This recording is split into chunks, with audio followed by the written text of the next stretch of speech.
Good afternoon and welcome to the Not So Sunset Safari. However, we are starting with the biggest cat in Africa up on a termite mound, looking very excited on this windy afternoon in the Mara Triangle. What a fantastic way to start the show. I'm sure you'll all agree. My name is Taylor McCurdy and on camera with me today is Manu. He's going on holiday tomorrow, so you won't see him for 2 weeks, but he'll be back, of course. We're not going to get rid of him that quickly. But, lions, to start the show. It looks like she's seen something. Remember, this is live and happening right now, so you can talk to us via using hashtag Safari Live on Twitter, or also talking to us on the YouTube chat. Girl, you look like you're very hungry or you're going on an afternoon stroll. I'm not quite sure what she's got in mind, but there are some more lions. They're coming in the distance. They're still very far away. So I think what happened was after the sunrise safari this morning, you may remember that I had the Angama pride. They caught a warthog. It was very cool, and unfortunately the lioness, as you can see, she's still very lean, didn't really get much. And with the nice cool weather that we've got at the moment, it looks like she spotted something, and I think she's trying to put some distance, not between us, her and us, but gain some distance on whatever she's going for. Now I see Topi. There were a couple of warthogs that Manu had pointed out to me up on the pretty much in exactly the same spot where they'd hunted earlier today. I just don't know where the rest of the pride is, but I think that some of the cubs weren't here this morning and they actually went back to try and find them. Those two older boys that we were talking about, and then I think some of the younger cubs as well. Now Rolf is also out. He's searching for wonderful things, and then of course the South African team will jump on board a little bit later. I'm just going to stop here, just trying to figure out exactly what she's going after. We've got a greeting that'll be coming up. There's some more lions coming straight towards it. Looks like the rest of the pride. So these girls have been moving during the day. They probably had a little bit of a nap, and some of them went, I'm too hungry, I'm going to go off and make sure that I find everything. But it is blowing an absolute hurricane out here at the moment, which is fantastic hunting weather, and hopefully we will see some more action this afternoon.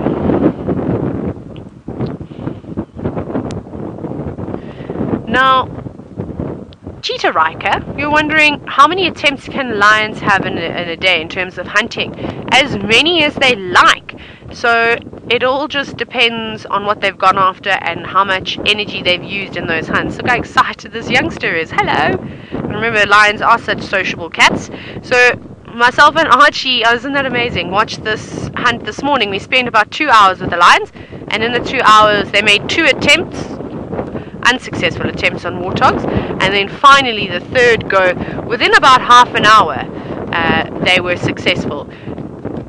And I was very impressed with the way that they chased that warthog up a steep hill. It was pretty incredible to see. And I was telling you how they almost used a cheetah maneuver by ankle tapping the warthog, and the warthog lost its footing, and then they jumped on top of it. But they're really missioning. I wonder where they're going. I mean, there could be a number of different things. Maybe they've already made a kill. Maybe they're fetching the cubs to lead them to another kill. I don't really know what's going on, so I'm going to stop guessing, and then we'll just let the lions do the talking. But this is most certainly the Angama pride. Lots and lots of lions of different ages here. There's a young, looks like a young boy. Now, Tommy, wondering if the wind bothers the lions? No, not really. That actually helps them quite a bit when it comes to hunting. So what happens is that you obviously, the wind is blowing quite a bit. It muffles sound. So I can't really hear the birds tweeting today, a couple every now and then. And that means that if lions are stalking, it's going to allow them to move a lot quicker without them being spotted. Also, the wind is blowing in a clear direction, so they'll use that to their advantage, and they'll try and stay downwind of the animals so that they can smell the animals, but whatever they're going for cannot smell them. Obviously that will completely ruin their hunt. So this makes for the most perfect weather. And unfortunately, if it's only honest to say that lions need all the help they can get when it comes to hunting. We know that the big cats are not the most successful, and they do make many attempts before they eventually take something down. But they really, really are active today. And that's just nice. It's nice, cool weather. It's perfect for them. They don't have to wait for the cover of darkness. They can utilize the certain elements that will assist them today. Amazing. Look at that. There they go. Let me turn around very quickly, and we'll watch it all again. There's one more lioness coming around, but we'll get her in a minute. What a great way to start a Friday afternoon.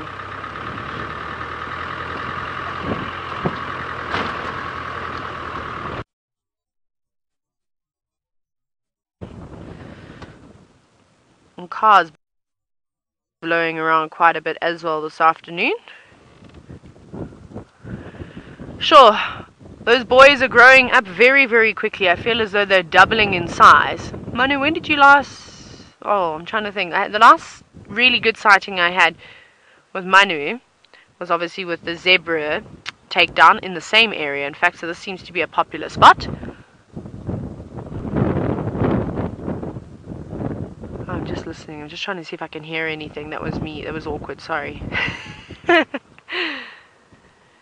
Now, a great question from Julia this morning, wondering at what age did the cubs start participating in hunts? Well, I've seen these lions on 2 occasions now. The other morning with Manu when they took a zebra down, and then also this morning when they killed a warthog.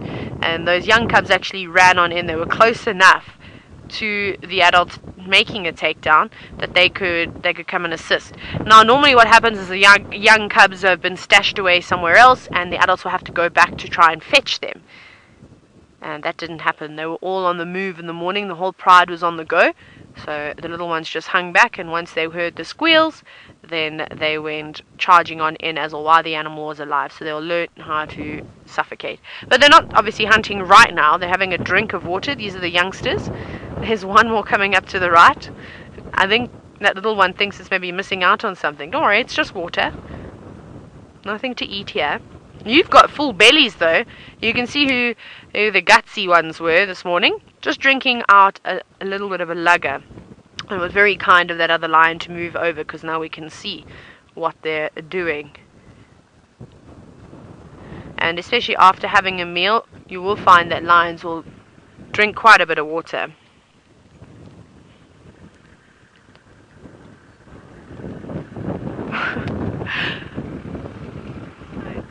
ASAP, I think ASP, who is a new viewer that's just joined us. A big welcome to you. You were wondering if I could show you Scar. Unfortunately, probably not this afternoon, just because we're not in his territory. His territory is quite far away from here. It's down towards Serena along the Mara River, and the pride of lions that he tends to is called the Paradise Pride. This is called the Angama Pride, which is the pride of lions that lives below the Olololo escarpment and within this area that we're in now. We're actually not too far away from camp. So the chances this afternoon are relatively slim, but you'll just have to keep watching and see when eventually he pops out, because we see him every now and then, but he is a man of mystery. He likes to disappear. I'm just seeing all the girls are coming back. The other 2 lioness just to the left have arrived. Now they're running, and then I think they had some more cubs with them as well. They're all spread out this afternoon. They've been very, very busy. I reckon they went for a siesta because they disappeared, and then now during the day they've all been very busy running about. It could be quite a nice reunion again. Once these other lions move out, we'll try and get a bit closer, but for now we're going to have to hang back. Look how they're completely covered in the grass though. There's an amazing interaction. Oh no, I was going to say, did she look like she had blood on her face? Did you think so, Manu? That lion? It does look like she's got blood on her face, eh? I think so. Maybe it's from this morning. Maybe she hasn't groomed herself, or perhaps they've already taken something else down. Just trying to figure out exactly what's going on here. But it does look like there's a slight tinge there. And those youngsters are very happy. So rubbing of heads, grooming is all a part of continuing the bond between lions. Right, we're going to keep chasing after these big cats and see where they take us.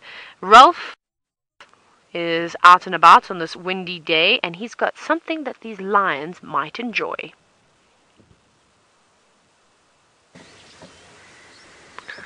Good afternoon, everybody, and welcome aboard on the second half of the afternoon game drive.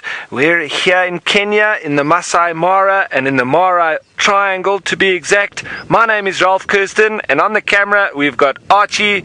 How's it, Archie? Yes, folks, welcome aboard. You're watching Safari Live. Please join us on the hashtag Safari Live on Twitter and on the YouTube live chat. Send us your questions and your comments. We'd love for you to be involved and make it as real as possible.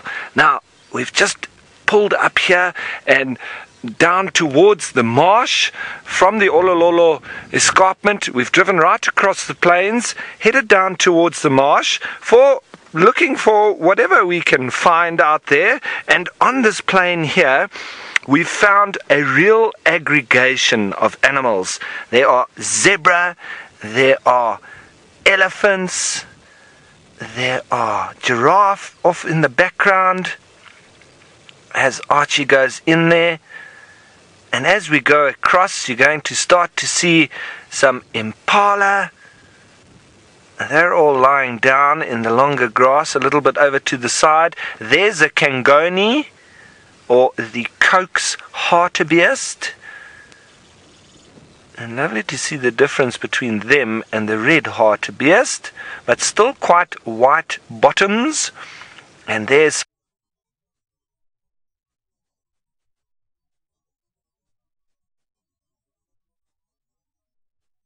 some impala males all lying in the grass. There are some topi, and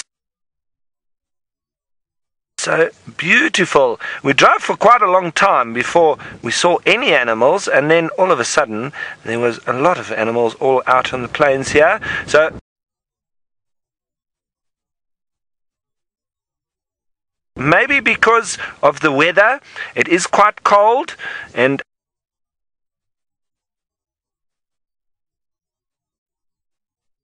for your comment, Tom, you want to get a closer look of that elephant. Well, we are going to be starting up and heading a bit closer, but let's have a little bit of a zoom in from here for now, because in a moment I will start up and head towards the marsh, and we'll probably go past those elephants, and there'll probably be some more out in the plains as well, because we generally know where they hang out there in the lovely marsh. But the weather has been quite iffy today.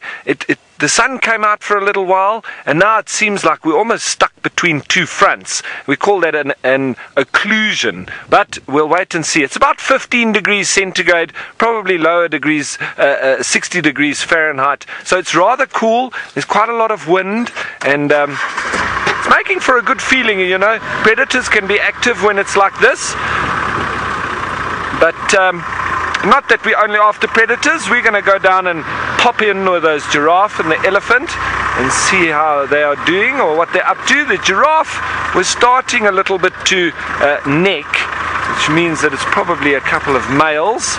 So we'll go and have a look and see if they carry on with that. Now, this morning was very challenging because we had a few little problems that caught up with us, and we weren't really able to see you too much, but we did have a lovely drive, and it was just a shame around the little technical issues that came up. But nonetheless, seems like this afternoon is starting off nice and well. So I'm hoping that we can have a lovely afternoon's drive. Oh, I think we should pop in just here, seeing as we wanted to see a little bit closer to an elephant.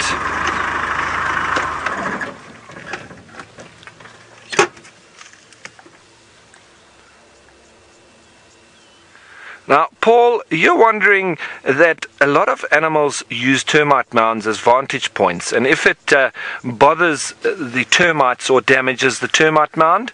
Well, Paul, generally not, because it's normally small animals that climb on the termite mound, such as cheetah and your topi. They like to stand on the top and be like a sentry and look out over the plains. So when they do it, the termite mounds are rather resistant, and they've been very well built.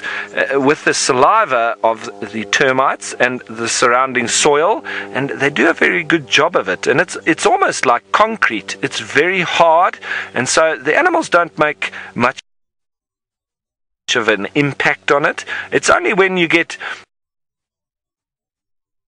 take some of the soil to eat, because it's very nutrient rich, a lot of these termite mounds, and so the termites have brought those nutrients to the surface, and the elephants very often use that soil to supplement their diet. So that can be a little bit detrimental to the termites, but other than that, it's mostly smaller animals that do utilize them, and if they do need to, they get hard at work and they fix them anyway.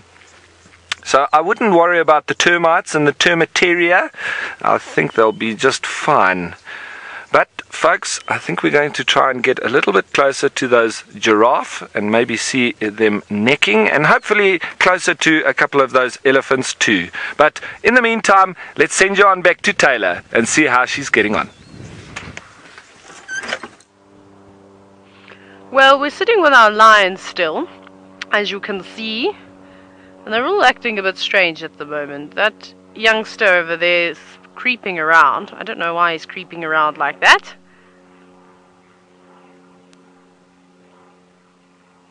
There was also an aeroplane going over. But remember, just as the wind muffles a sound for the prey, it does exactly the same for the lions too.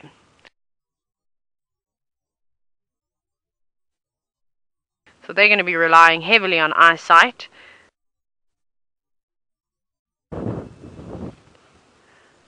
And then the rest of the pride is actually just behind us. You can't see them at the moment, but they're just sitting up on a mound. This girl's walking around us.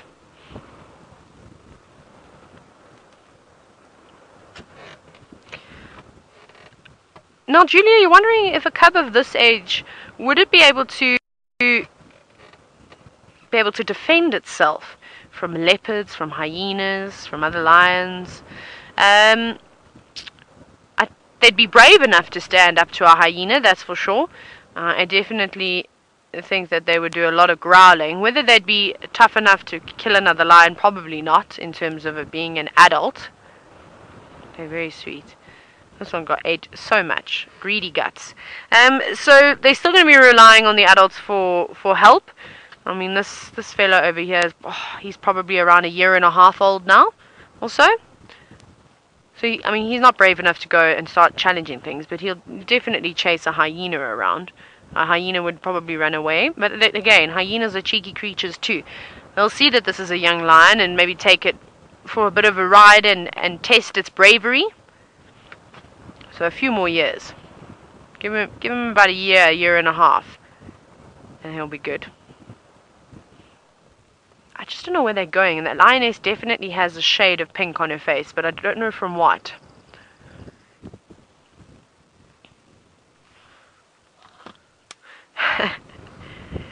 Now, Cheetah, Raika, you're wondering if those full lions would be greedy and still try and hunt again. Well, the ones that are full didn't actually do the hunting. They're the youngsters. They're the sub-adult lions.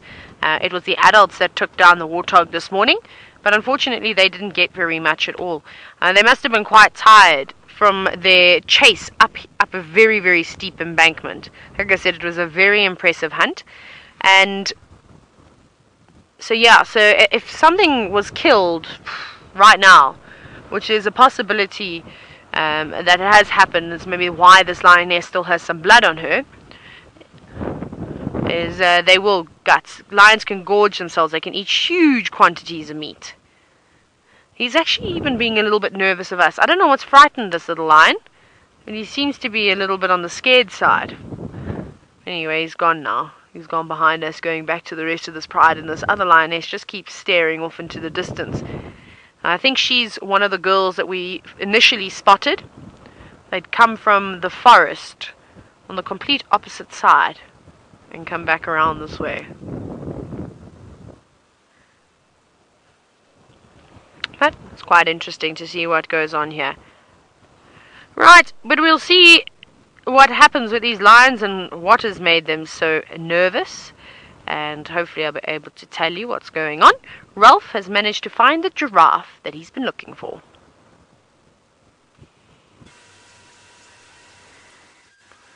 Yes, everybody, look at this. We've got two big bull giraffe that we did see from a distance, and they are flat out in battle. Look how they're pushing each other with their rumps. It looks like this one closest to us, or on the right of your screen, is slightly smaller. He seems slightly younger as well, just with the color of his coat. It's not always a perfect judge or level of their age, but it generally works when they are a bit darker. They generally are a bit older, but they are obviously fighting about some females that are just lurking in the back of your screen, somewhere there in the thickets.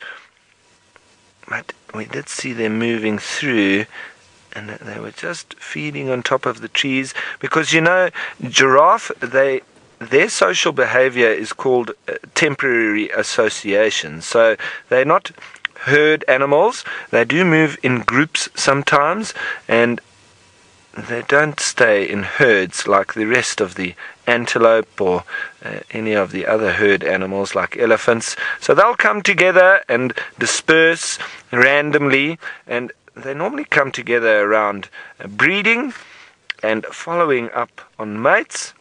And then you'll see two males fighting like we're seeing these two, when there's a couple of females. There's one popped out in the background now. They're just nonchalantly watching from a distance, probably waiting to see who's going to win the battle. It's like the ladies sitting on the chair watching the men playing tennis, isn't it? But they're very adept at pushing each other with their rump.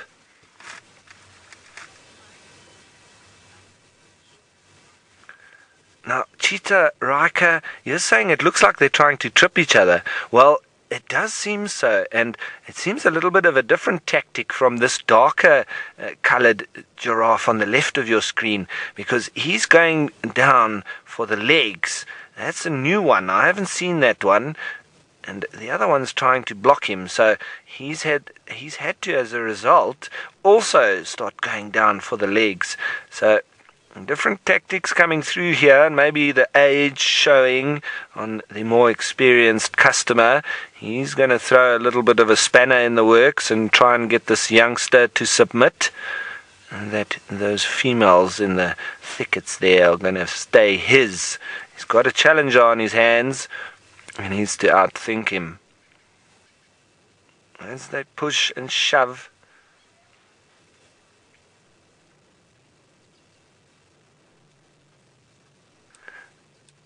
Francis from Israel, thanks for your comment. They fight so gently.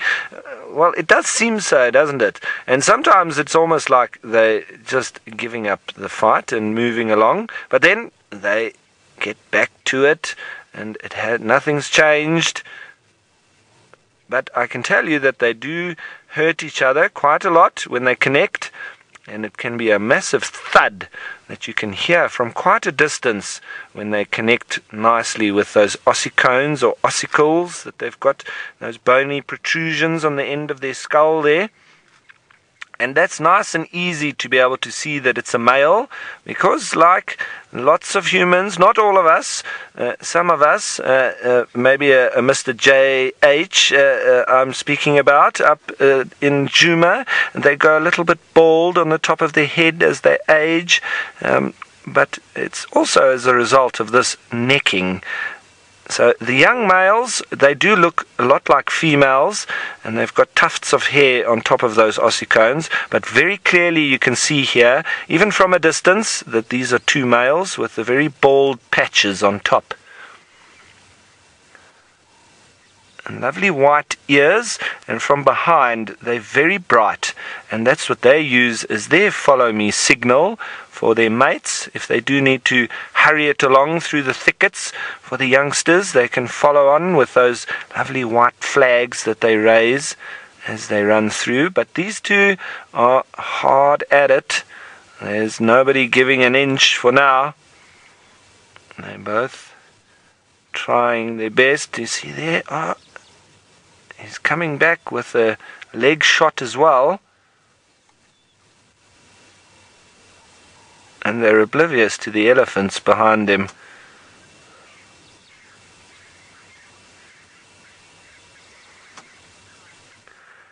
Now, Scarlett, you're wondering how long this usually goes on for. It can go on for hours. I wouldn't say days, because once it gets dark, they've normally settled. Oh, and look at that. You can see there's actually quite some force in that. It normally goes on for a couple of hours, and it all depends on how evenly matched they are. If one is a little bit weaker than the other, then it's quite easily decided, and it can be much quicker that one exceeds the dominance to the other one and walks off. But it seems that these two are quite evenly matched, so this could go on for quite a while. And while we're watching them in the background, there's an elephant rolling on the ground. There's a bit of a sideshow. Was he getting sat on? No, that looks like a very comfortable position. So everybody's at it now out on the plains here. There's people fighting, people playing, and, well, I don't want to be the one at the bottom of that. It looks like that might be quite sore. And I'm sure he's struggling to breathe. Ah, there we go. He's off of him. Oh, but he seems quite happy. Oh, they're loving that in the background. Lovely sight as the egrets come through. Wow. Pretty, hey? And some of them are feeding, just pretending that nothing's happening.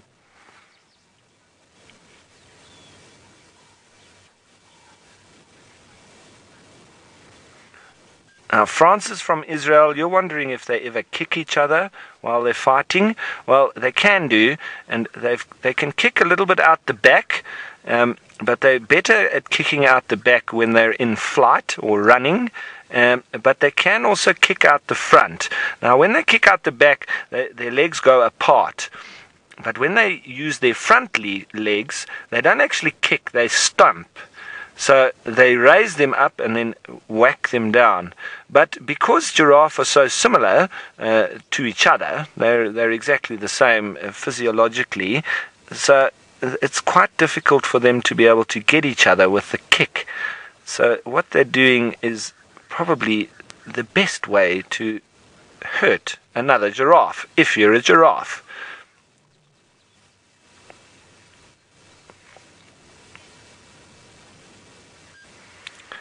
So what a wonderful sight this is, with all these animals here interacting on the plain. I don't think we're going to be going anywhere just yet, because there's so much to see, and we could talk about all sorts in a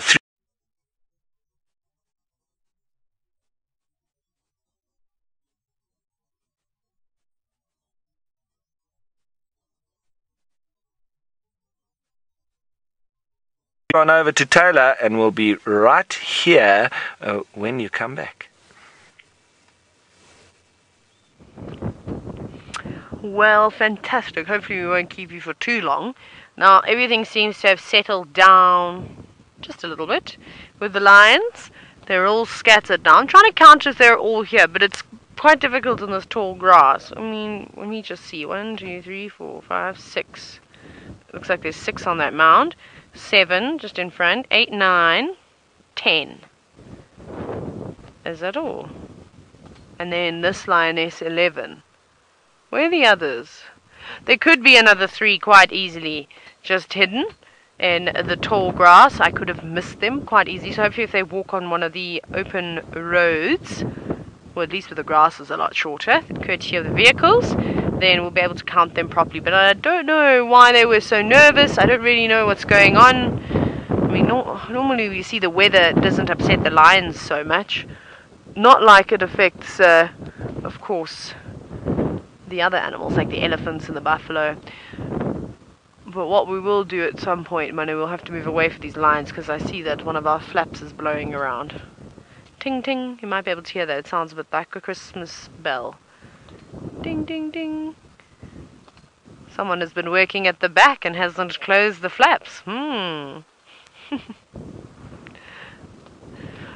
Now, Francis, hello Francis, it's great to hear from you again. You're wondering whether there's a season where lions will get more prey. Most certainly, but it's kind of specific to the Serengeti and to the Masai Mara. Okay, well, I'll talk about, obviously, the Mara Triangle and the Masai Mara National Reserve.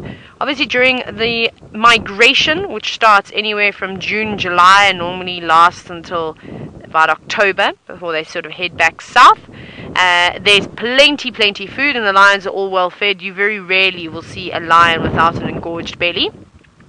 However, now it's a bit tricky for them. All the wildebeest have left, they've gone back to give birth, and you can imagine there are fewer animals around here. There's a couple of pockets of wildebeest here and there, and some zebra, lots of topi, of course, and Thompson's gazelle. But what the lions are going after at the moment is predominantly warthogs. They're catching them. The warthogs have just given birth, there are lots of piglets around, so they can be an easier target. Again, I'm still seeing little warthogs give lions a run for their money in terms of just being able to outrun them. They're fairly quick, but they lack experience, and that normally works in the favor of the lion. Making one wrong move, or actually putting one hoof out of place, then the lions will snatch them all up. Now they're all going over to say hello, trying to rub heads. Lioness giving everybody a lick here and there. It is freezing out. Faith, I don't remember the temperature, and I know you tell me all the time, but I always forget.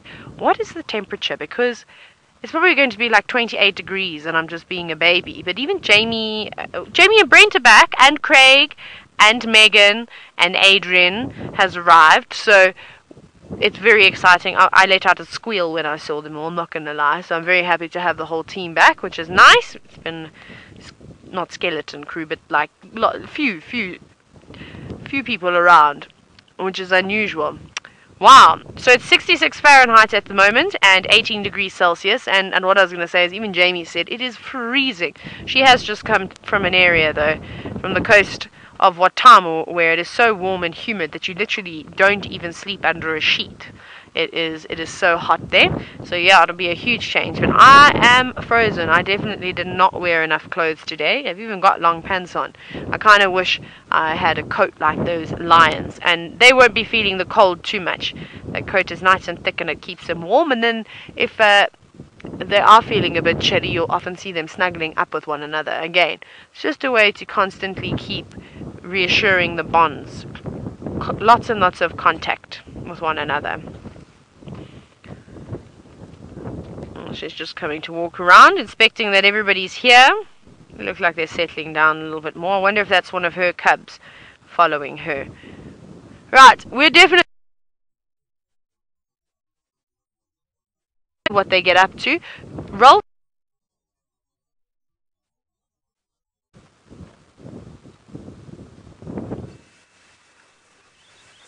Yes, thank you.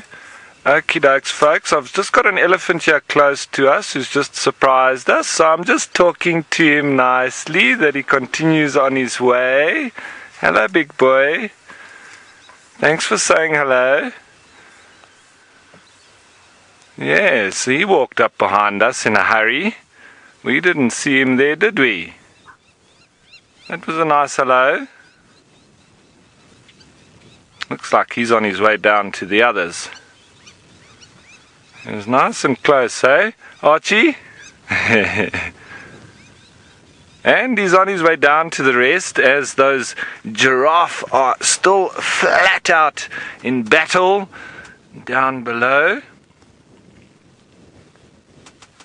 And this elephant now, I think he's just stopped for a little bit of a feed. So let's go on back to the battle boys. I'm still going with the older one. I think he's going to come up tops.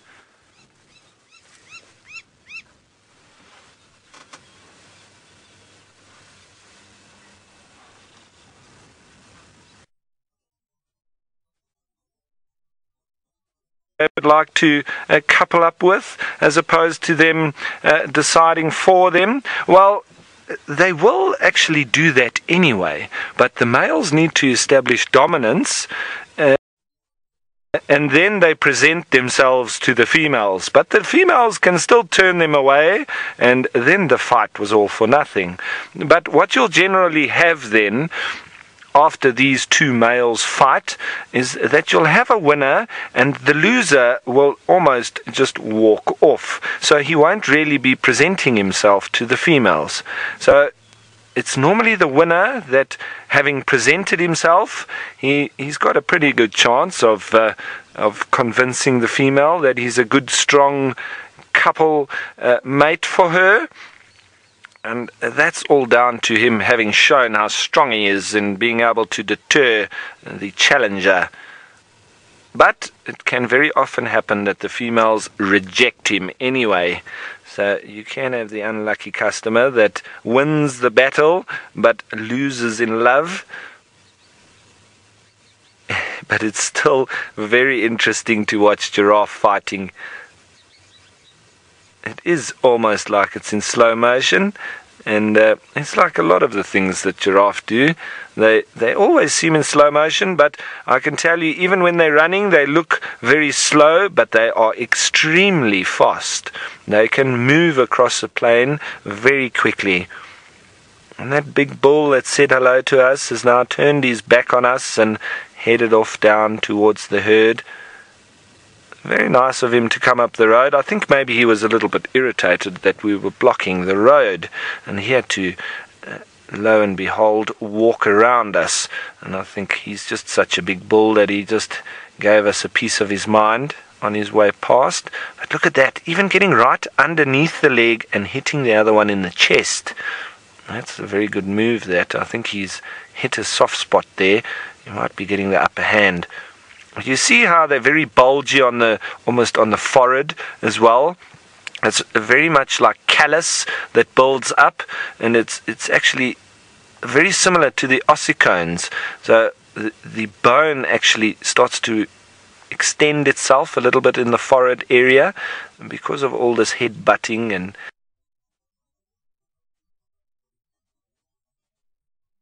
we used more of a weapon as well.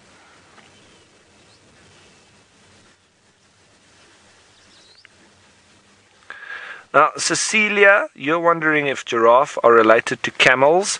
Well, they are, but quite distant, because if you also look at the Latin name, you have the Giraffa camelopardus.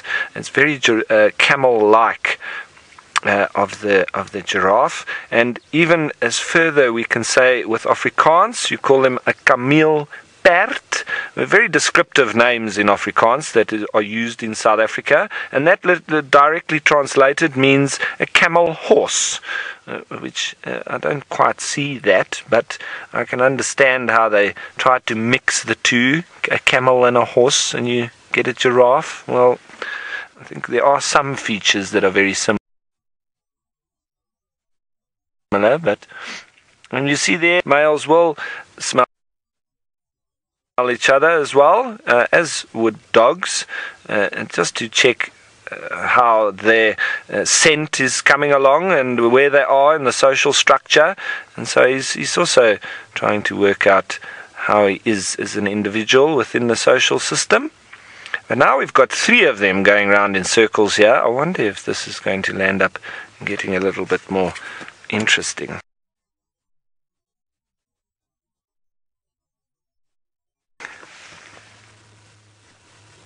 See, they've gone from battle almost to being soft towards each other, and a bit of allo grooming and caressing. Very bizarre giraffe. I wonder if they've now spoken about their differences and worked it out as men. I have a feeling they're going to go back to their fight shortly. Now, Scarlett, you're wondering how old these boys would be. Well, they generally live to about 40 or 45 years old, so they could quite easily be in their late 20s or early 30s. I think the darker one is probably in his early 30s, and they all look in very good nick, though, and so they're all pretty much in their prime. But the 2 that are in the front now as they walk away seem to be slightly younger than this one at the back. Just by the darkness of his coat, and also the callus on his forehead, and how much hair is missing as well. So I'm just trying to make a bit of a calculated estimate. The elephant there also coming in, almost trying to get rid of those giraffe. That is something I haven't seen. I wonder if he's not happy with them fighting near him. Maybe he's the only one that's allowed to do that, because he was quite confrontational with us as he walked past. He wanted to let us know that he was there. Well, it was a good thing though, because we didn't know he was there until he came up the side of the vehicle. He's just now going back to... he's got a bit of an itch. You see, these giraffes, they can really... they're almost like cricketers. They could take this on for a very long time, and then they have a chat, and then they go back to their game again. So, if we had to put animals into different sporting codes, I definitely think that giraffe are the cricketers. I would say the lions would have to be the American football players. I think baboons could be quite adept at playing tennis. And what then would we have to say about the elephants?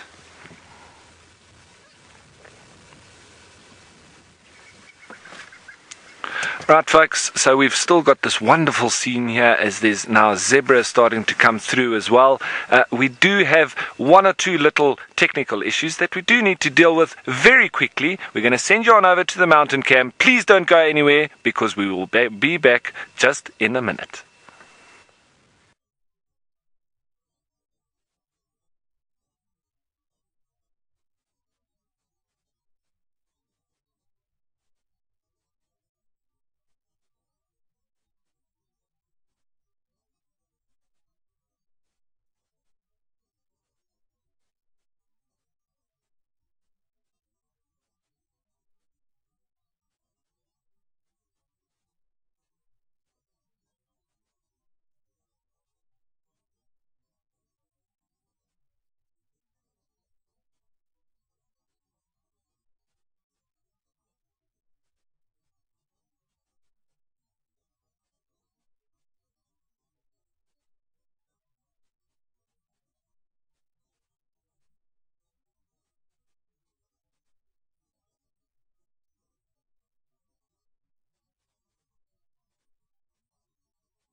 Welcome back, everybody. Sorry about that, but like I said this morning, sometimes these reboots are necessary in order for us to put out a better stream. But look what we've got, a collection of animals.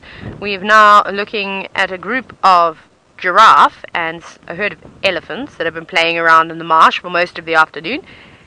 And isn't it interesting how all those giraffe have gathered so close together, all looking around, keeping an eye out. Also, I think they've just come down to have a drink and perhaps feed along all the little shrubs. Oh, are you going to leap across? That could be quite cool. Let's see.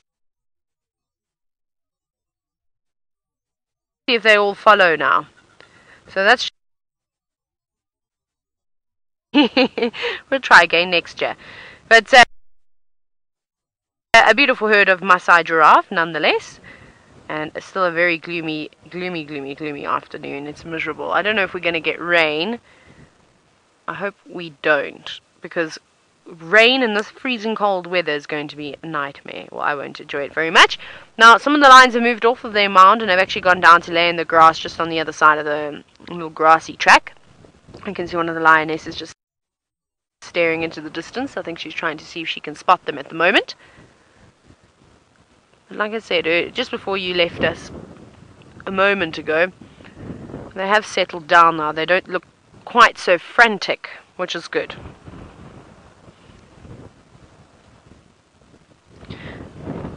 Now, Tom Tonka, you're wondering if there are any hyenas nearby, and you are a new viewer. Well, welcome. Great to have you on board. There could quite easily be some hyenas nearby. However, this is in the wild, so I don't really know where all the animals are. Actually, I never know where any of the animals are. I'm just lucky to stumble across them. You've got to spot them. It's quite easy to spot game out here in the Mara, except now, because the grass is so tall. You can see how it completely conceals the lions. So some days you see more hyenas than others, but most days in the Mara Triangle you tend to see the spotted hyena. But they won't just hang around lions. They're eternal enemies, so they don't like one another. Those lionesses will be very protective over the cubs, and the hyenas might only come in if they've got a very big kill and try and harass them. And the clans of hyenas are massive out here. That it actually is quite common to see lions just getting up and moving away. You know, when 50 or 60 hyenas come through, it's a bit of a nightmare for a pride of lions. But we'll follow these cats and continue their adventure this afternoon and see where they take us and what they get up to. Rolf has got some fighting stallions.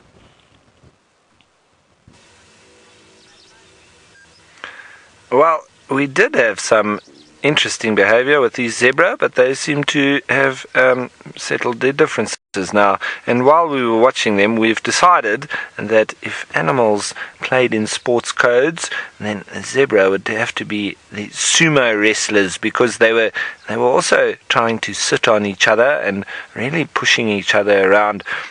It was really entertaining to watch. I'm sure we're going to see them start up again in a minute, but it's very interesting. We've got a lot of elephant that have come out of the thickets now towards us, and I know I said that I might be moving on, but I don't think there's any point, because all the animals are coming to us.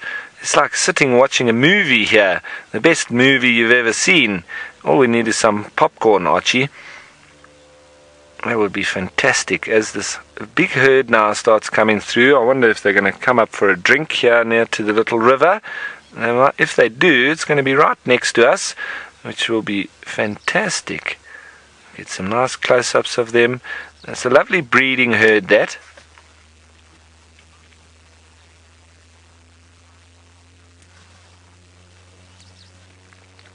Now, Sebastian, you're wondering about the underside of the elephant's feet. Are they soft or hard and scratchy? Well, they are reasonably hard, because you can imagine it's like the heel of your foot as a human can get quite hard, and if you had to walk around barefoot all day, which some people do, and I know lots of people that do that, and they've got terribly hard feet and a little bit calloused, but it's all to protect the feet as opposed to wearing shoes. So it's quite similar with the elephants, but they've got a lot thicker skin than us. So it is very hard right underneath, but just above that they've got a lot of cushioning and tissue material that softens the blow as they put their feet down, and also makes it extremely quiet when they walk. You can have an entire herd of elephants walk past your tent, and you wake up in the morning and you find tracks, but you never heard a thing. And I've had that many times, and we were quite confused in the morning because we thought we should have heard that amount of animals, but I can tell you they are extremely silent. Once when I was in the Guantagab River, up just north of the Brandberg Mountain in Namibia, we were on a camping safari, and I had a group of guests, and they were in their tents. I put them up, and we had our lovely dinner around the fire, and off they went to bed. And I normally sleep near to the fire so that I can see if there's any animals coming through, and I can warn the people and get the vehicle going, etc. And I do sleep a little bit away from where the other tents are, because that's where I make the fire, so it doesn't also disturb people with the smoke and so on. And I was sleeping underneath a Faidherbia albida, or a false acacia tree. And this is some of the food that the elephants love. It's the seed pods of this false acacia.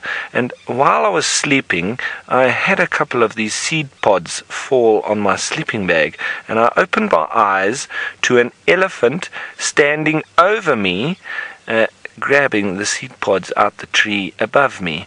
And it was a wonderful sight. I stayed dead still.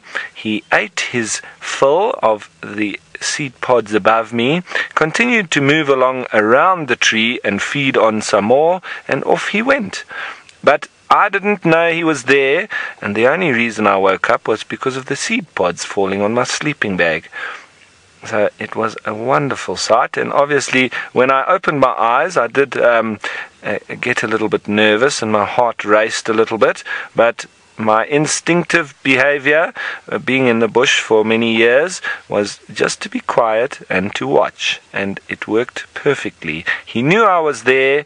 He wasn't, elephants aren't stupid. He did know I was there, and he just carried on feeding around, and off he went. And it was a fabulous encounter. You can see with this elephant in particular, you can see that little grime building up on the inside of its eye, and that is a result of a lot of pollen and nectar coming from, well, mostly pollen coming from the seeding and flowering grasses. And so that does tend to collect in the eye, and then that's how the elephant rids itself of that stuff that's getting in its eye. If anyone was wondering why they have that, it's a little bit like sleep, or if your eyes water when you get a bit of grit in your eye, or if you're constantly walking through the grass, you'll also feel that kind of irritation. It's quite a dusty pollen type feel, very scratchy in the eye. So they've obviously evolved a mechanism to assist them.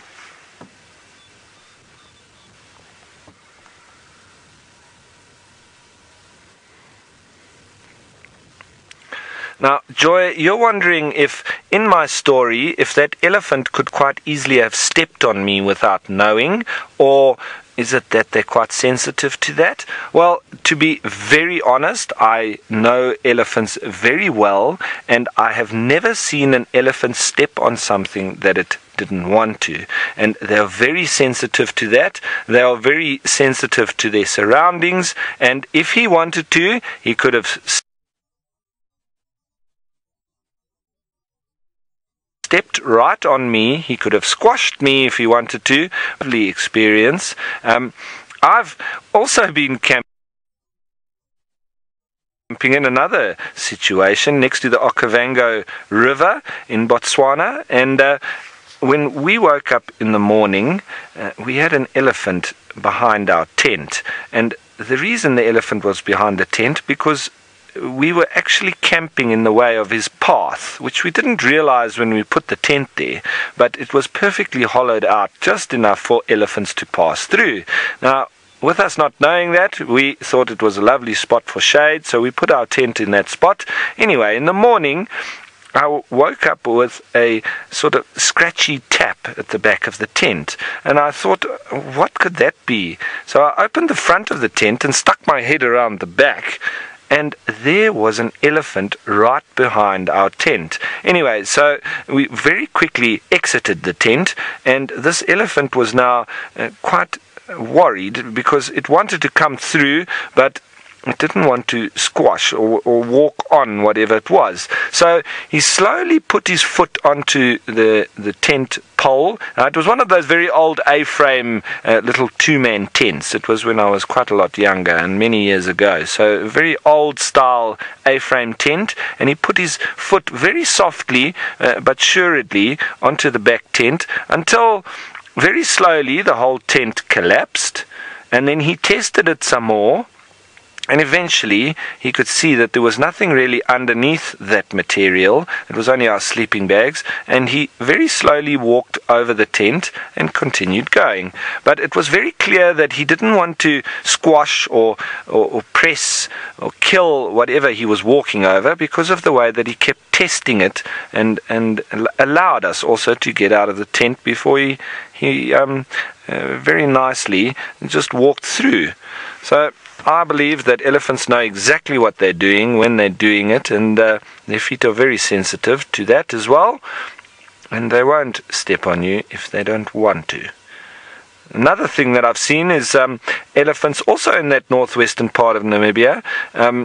When there are some cattle fences and so on that try to keep people out more than the animals in, but the elephants free range in these areas, and it's very wonderful to watch a herd of elephants come up to a fence, and some of the females step on the fence, and the whole fence lies down on the ground, as you can imagine, with the weight of them, and then they stand there while the entire herd walks across the fence, and then they walk over themselves and the fence bounces back up behind them.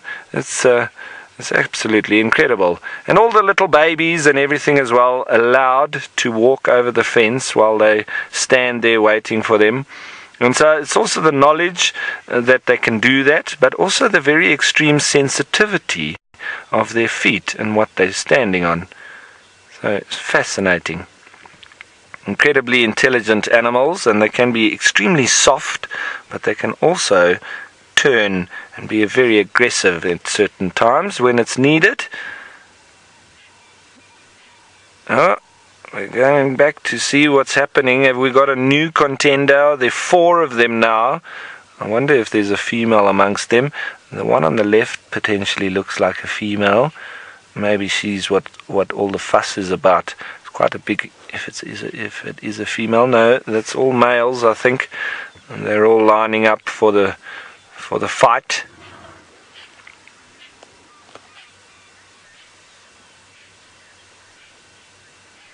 Now, Richard, you're wondering if that little giraffe really stands a chance. I would say absolutely, because sometimes when they're slightly shorter or slightly smaller, they can get in underneath the bigger ones, and so they can hit them in their chest a little bit quicker. They can be a bit faster.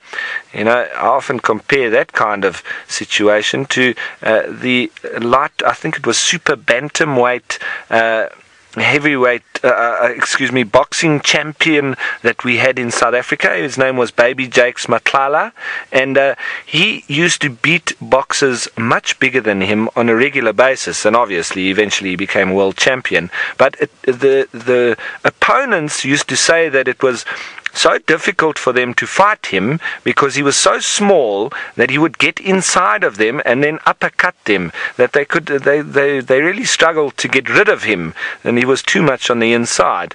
But I think it can be quite a similar case with a lot of these animals. When you do have a smaller one, sometimes he's a little bit faster and can get into places that the taller one can't. So it's not always the biggest one that wins.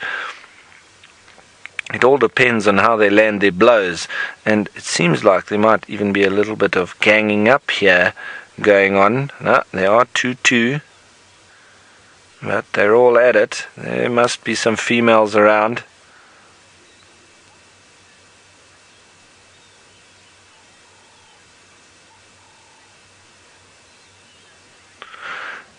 Cheetah Riker, you're wondering how the winner is actually decided, if they decide or if the loser walks off, or how it works. Well, it's normally the one that has had enough, and And he normally leaves it and walks away and leaves the females and normally what they're fighting over. So he goes off and exceeds defeat to the one who remains. And so any challengers would then need to come and take on the one that keeps sending everybody on their way. And that's how it generally works. But you can't always see it very clearly. There's not a very clear winner always. And so it can be all quite bizarre. Ooh, look at that.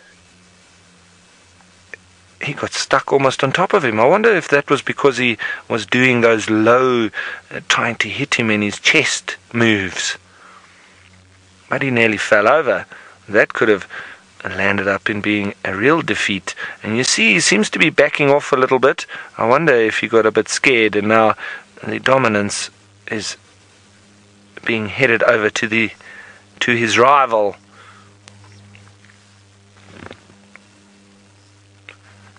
Always so soft and finesse looking, and they look so fine, but they can have very bad battles. And I've seen them draw blood on each other's necks as well. I think the top of their ossicones and their forehead can become quite rough from all the hitting and bashing of each other. And so I'm sure there can be little spikes as well, just protruding on the edge of the bone there.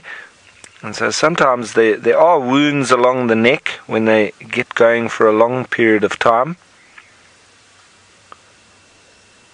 Right, it's nice to spend time once again with a group of animals.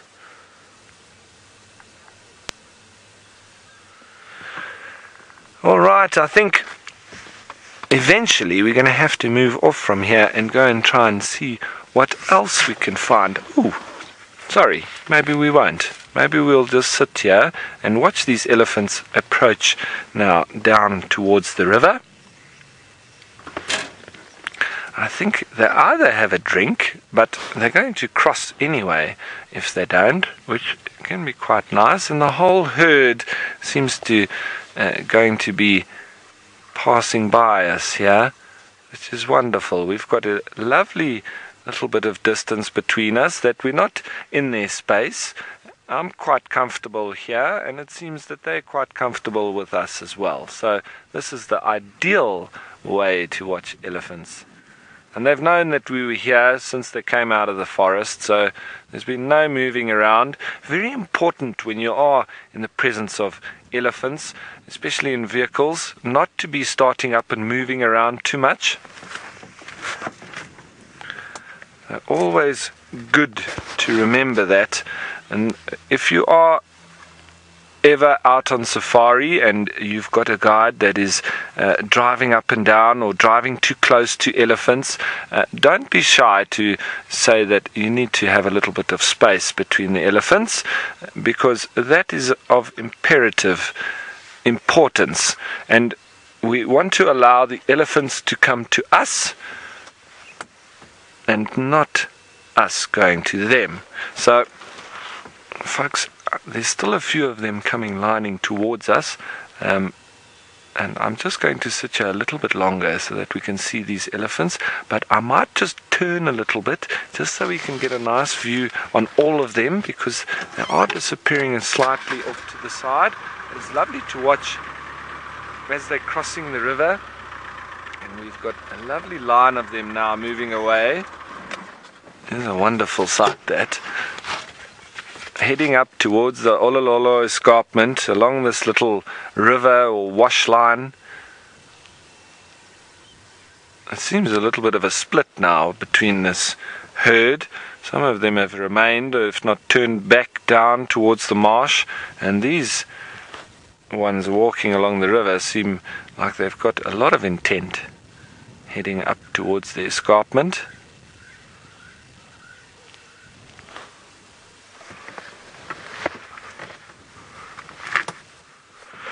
Now, Mr. Gohan, you're wondering, or you've said that you thought bulls aren't really part of the herd. Well, they're not. And you can see there's one walking around in the background. That one, I think, was the one that came up behind us. He's obviously approaching these females in the breeding herd in an attempt to try and woo one of them that he could maybe couple up with. He doesn't seem to be in must, which is when they're in a very heightened state, and they have a lot of testosterone pumping through them, and that is what drives them to go and find the females. Otherwise, the population of elephants would dwindle, because the males only go and look for females when they have this extreme amount of testosterone pumping through them. And it normally happens sort of once a month, sometimes every month and a half. It can differ, but every time that happens to him, then he actively goes seeking the breeding herds. But you can often have the breeding herds be very unreceptive to him, as you can imagine. Maybe they've got still very young calves, or they're just not ready for that, or maybe they don't like him in particular. And so there can be a bit of stress and a bit of chaos around a big bull arriving at a breeding herd, trying to push his luck and push his weight around as well. And so it can be quite disturbing for the group when they do come in. But he seems quite relaxed, and the breeding herd seems relaxed with his presence as well. Remember, they are quite gregarious animals. The bulls do enjoy being off on their own, but they also do enjoy the company of other elephants. So even when they go off on their own, they can very often find 2 or 3 other male companions that they walk with. So they're not always just entirely solitary. Even when they are big bulls, they can move in smaller groups, but you do then also find totally solitary bulls who only look for females when they're in must. So it's all very interesting. Right, I think we've sat here for quite a while. These elephants have now moved along a little bit. I think we can do the same and see what else we can find. But this has been absolutely wonderful, sitting here next to the river with all of these animals. I'm going to spin around, and we're going to go in the same direction that we were going in when we came here. We only turned around because we had these lovely giraffe necking. And then that's the reason why we didn't spot that elephant coming up behind us.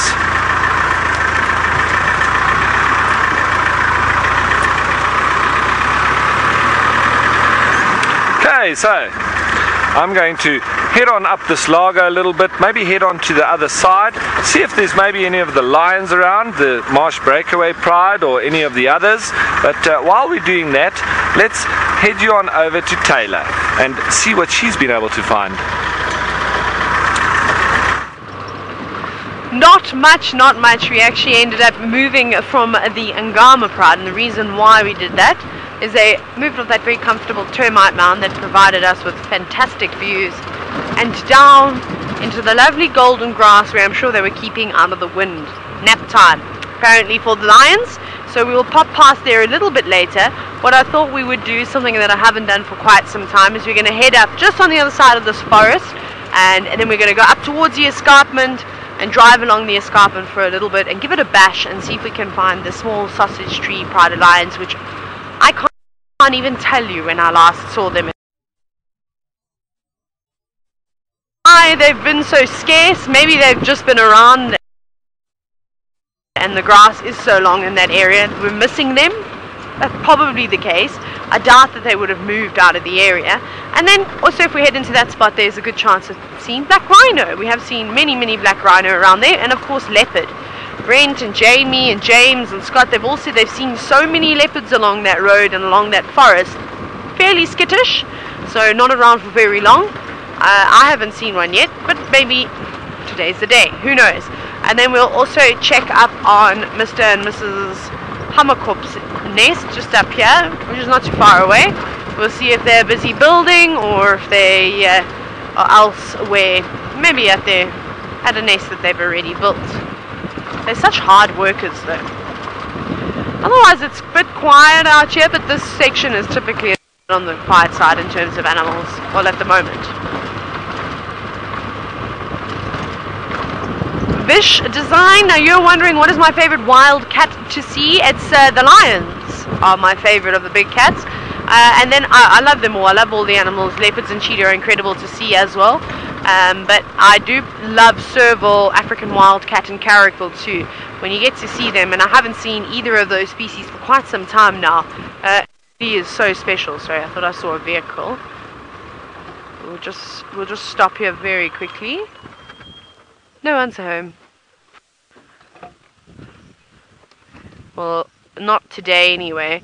I wouldn't imagine that we're going to see too many birds out and about in this weather. It's quite cold and miserable. In terms of insect life, it'll be few and far between. Maybe the odd butterfly here and there. But no flies, well, very few flies this afternoon, which I'm happy about. You haven't seen the camera shaking a little bit. The classic tap dance to get rid of the flies on your legs. But they'll continue to keep building this nest. They need to get a move on it though, because as you can see, it's deteriorating quite quickly, is what I was wanting to say. Well, those bits of grass are starting to come loose now. They'll have to tuck them back in, or at least start putting in some more reinforcement, some more bigger branches to keep everything way down, especially in this wind. It's pretty amazing how they glue it like that without actually using any glue. Now, I'm going to have to unfortunately just reposition quickly. There's a vehicle coming from behind us, and then Mia, I will answer your question. I don't know what's going on with this car, Manu. This morning we couldn't start it. Today I started it and the keys fell out. And then I now had to take the key out to put it back in to start it again. Bizarre. Sorry everybody. There is a vehicle coming, so I'm just going to stop here very quickly. And we'll let them carry on. I was selfish. I blocked the entire road. So Mia, what were you wondering? Would a bird potentially come through and steal these sticks for their own nest? Maybe, but I doubt it. The hammerkorp seem to come back every now and then, and just from doing a little bit of reading, something that I haven't seen before. I've only ever seen hammerkorp either down on the ground or in a pan or on their nest. Never constructing a nest before, not a brand new one, and this was a brand new one. So they will be back. And for what I was going to say about doing the reading is that they sometimes will build more than one nest. So I suppose it's a good thing if something happens and their nest washes away, say the whole tree uproots and off it goes down the river, because we know that they like to build their nests above water, then they've got another nest that's at least been started, and that will get them going. So they're hard workers. They don't seem to want to stop working. Kind of like ants and termites and bees, always on the go. The work is never done. But very cool though, but we'll keep checking on it because it's a spot that we pass every single day, most days. And I'm going to jump ahead of this car that's coming now, so we don't eat their dust, because this road is dried quite nicely. So the dust is ticking up quite a bit, but we're going to take this road just off to the right and then follow it. And hopefully we'll find all sorts of wonderful creatures. We might be lucky, it'll be a bit sheltered along the edge of the forest, so you could find a gathering of animals. Although the animals out here in the Mara seem to be so tough, they don't mind what weather conditions are thrown at them. Trying to think, the only birds I've really seen today, there were two southern ground hornbill near those lions, but they moved away swiftly once they realized the lions were there. And then I've seen the odd dove fly past, and other than that, not really much at all in terms of bird life. I think everybody's hiding away from the wind. It's not very easy flying conditions today. It'll all be blown around to bits, so maybe we should start checking up in the tops of the trees. Perhaps we'll find a raptor roosting. Who knows? Whee! Oh, it's a bit soft here. This road hasn't been driven for quite some time, not since the last rains. Debbie, you're wondering what is my favorite bird? I love all the birds as well. I love all the animals. It's always hard to choose a favorite, but my favorite has to be the secretary bird. They're just incredible with their plumage. I love the colors, the grays and the blacks, and of course the quills on the tops of their heads, that very sharp beak, and those very powerful legs. And the fact that they are snake hunting specialists is quite spectacular as well. And I always talk about how I've been very lucky to watch secretary birds take on snakes, from Cape cobras to puff adders down in the Eastern Cape of South Africa. Still waiting to see them catch a snake here. I know they're snakes because I've seen so many of them. Obviously the secretary birds are looking in the wrong spots that I always talk about with the purple and the blues and the reds, all that flash coloration on their legs. I often see it as we fly, as they sort of leap and then fly in the distance. We'll get it one day. Manu, if anybody's going to catch it on camera, it's going to be Manu that's going to get the locust. He's so quick. Although Craig's back to competition. Nothing like a little bit of competition in camp to keep you going. But Manu, like I said, Manu's going on holiday after a long stint, so a well-deserved break, and I'm sure he's looking forward to it. And then I'll just have to, and Archie's also going on holiday. Faith is going on holiday tomorrow too. Who else? Microwave Martin's going out. He's also going home for a little bit, so it's quite nice. Just as we get one set of crew back, the next crew comes back on in. So it's kind of the last time we'll see, not the last time we'll see each other, but it'll be a while before we're all together again. And it's a pity the weather's so terrible, otherwise a barbecue and a fire would have been perfect. Would have been absolutely perfect. Right, I suppose I better stop talking nonsense and look for animals now, hey? I forget that I'm actually at work. I want to have chats and conversations all day long with everyone. Right, so I wouldn't imagine any of the riders are going to be out in the open today. They don't really like the wind, and we know that their eyesight is not fantastic. So for us to search, this is still a bit windy here, but there's a section a little bit further up. It actually goes round and back in towards the forest, and I think if we're going to have a spot to find rhino, our best bet is going to be up ahead. But at the moment, it's just grass. Beautiful grass, lots of wind. That's all for now, but we'll find something. Who knows?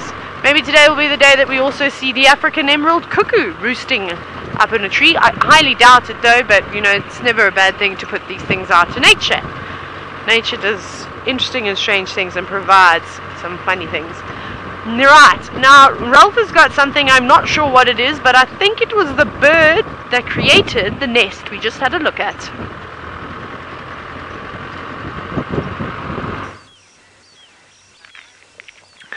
Yes, indeed it is, and I think it might be the same one that you're looking for. No, I think we're a little bit further away than this bird would be traveling to go and make that nest, but it is the same suspect, and you can see from a distance here why they call them a hammerkop, which means hammerhead, because of the shape of its head there. It's not really the head, it's just the feathers sticking out the back, gives it the impression of a bit of a hammer.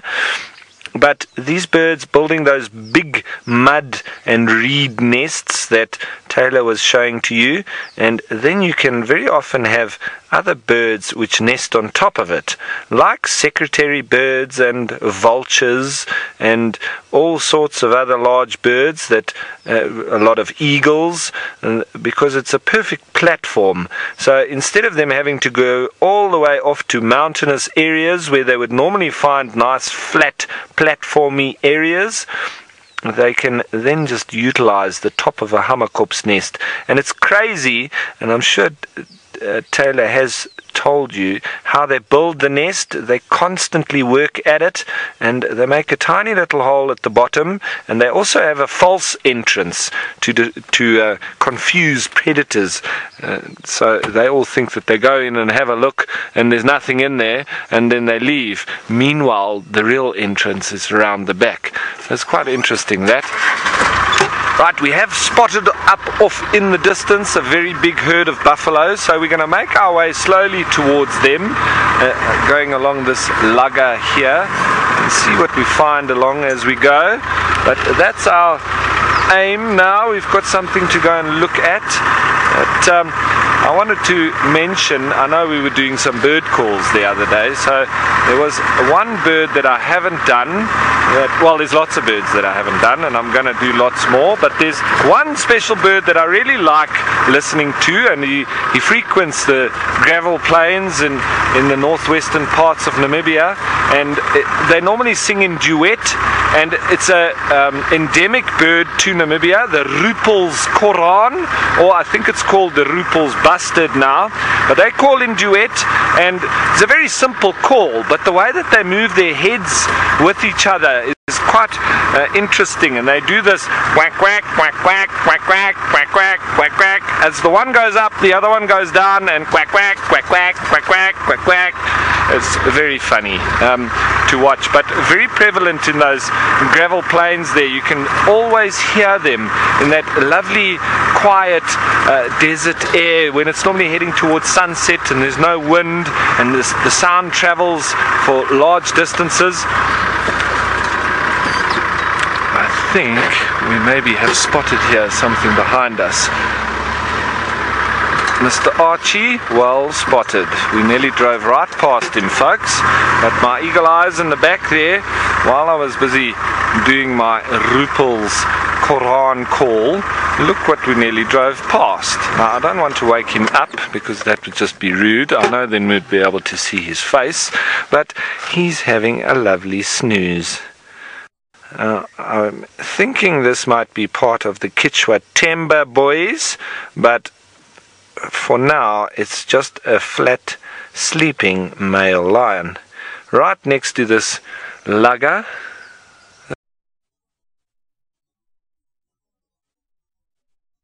Very nice, well spotted, Archie.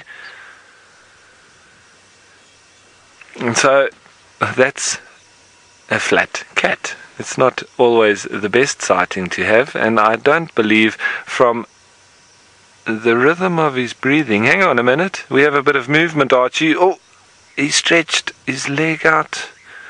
I think he just repositioned. I was going to say, by the rhythm of his breathing, he seemed in very deep sleep, and as I said that, he started to breathe a little bit quicker. He breathed in very deeply, and then he stretched his leg, and I think he's gone back to his dream that he was busy with.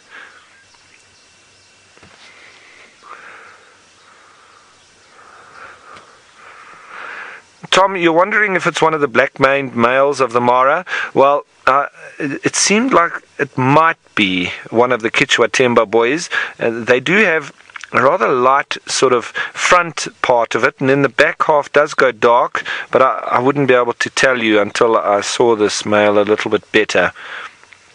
So there is a chance that it is, but I can't be sure. There's also, between the three of them, there's two rather dark coloured males in the mane, and then one of them is quite lighter, or the normal sort of tawny colour, and he might be any of them, any of the three.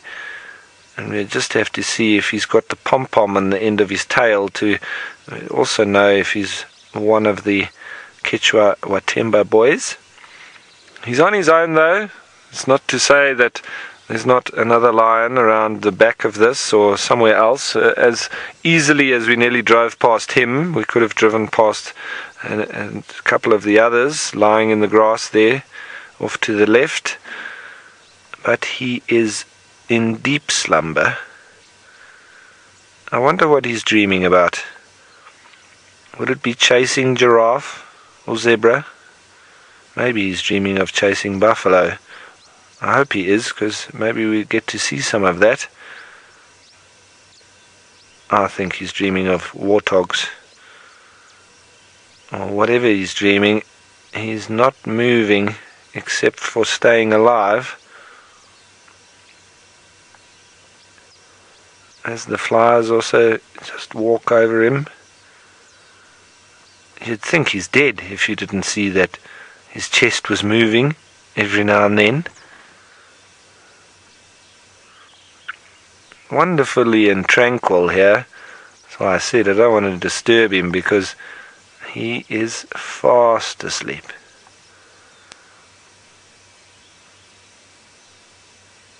Wonderful. Alright folks, I don't think we're going to spend too much time here because I believe he's not going to be doing anything soon. Let's head on over to those buffalo, and we will have a look back every now and then just to make sure that he hasn't stood up. If he has stood up, or he does stand up at any stage, we'll spin around and come back and get a better view of him. Alright, let's do that.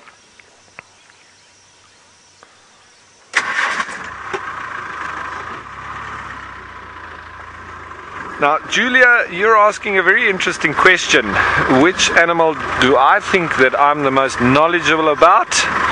Julia, I will say it very openly that I'm not really a specialist in any animals. I consider myself very much of a generalist, and I try to know a little bit about everything, but you know, then you become a specialist in none. But I must say that probably the animal that I've spent the most time with, both on vehicle and on foot and working for charities, etc., is that of elephant. So I would say that I do understand them probably better than most of the other animals, but to say that I'm a specialist in them, I would be lying. I've just spent lots of time with them and helped out where I can with different charities trying to conserve elephants. So I would say elephant to answer your question in one word. But as I say, I try to gather knowledge of as many different topics and subjects and animals as possible. Hello, we've got a lion that is not lying down, and I think it's the Chitwa boys, because here are two of them. Oopsie, just get us in a nice position there. Oh, look at that, Archie. Nice yawn. So there we can see a lovely black mane. I'm pretty sure this is the Chitwa boys. So there's his buddy, flat as the other one is. And we've now got all three that have laid down and gone back to sleep.